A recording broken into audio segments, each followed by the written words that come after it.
এসো মা লক্ষ্মী, বসো মা লক্ষ্মী, থাকো মা লক্ষ্মী ঘরে ঘরে।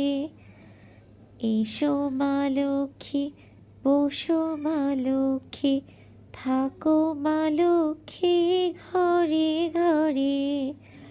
গাছে থাকা ফুল ফলার মাটি সোনার ধান, আরে গাছে থাকা ফুল ফলার মাটি সোনার ধান।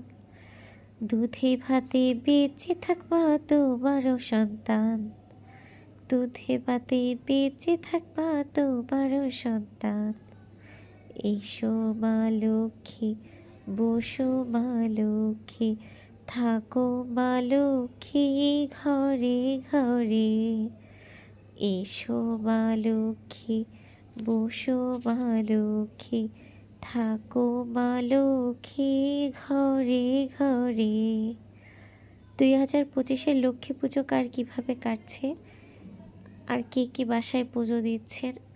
আমার নতুন সংসার, তাই বাসায় এখনও পুজো দেওয়ার মতো পরিস্থিতি হয়নি, তাই পুজো দেওয়া সম্ভব হচ্ছে না। কিছু ছোট একটা লক্ষ্মী প্রতিমা কিনেছি, যেটাকে কিনা এখনও অধিষ্ঠ করা হয়নি, মানে পুজোর জন্য প্রস্তুত করা হয়নি, তাই পুজো দেওয়া সম্ভব হচ্ছে না।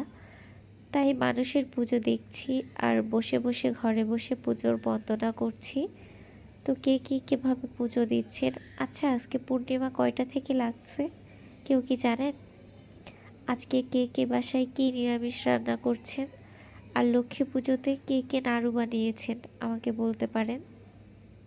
আমি না নাড়ু খেতে খুব পছন্দ করি, সেটা হচ্ছে চিনির নাড়ু। গুড়ের নাড়ু আমার খুব বেশি পছন্দ না। আর কে কী বাসায় কীভাবে কী পুজো উদযাপন করছেন আমাকে কমেন্টে জানাতে পারেন। আর পূর্ণিমাতে কখন লেগেছে আর কখন পূর্ণিমা কাটছে, কীভাবে করছেন আমাকে জানাতে পারেন।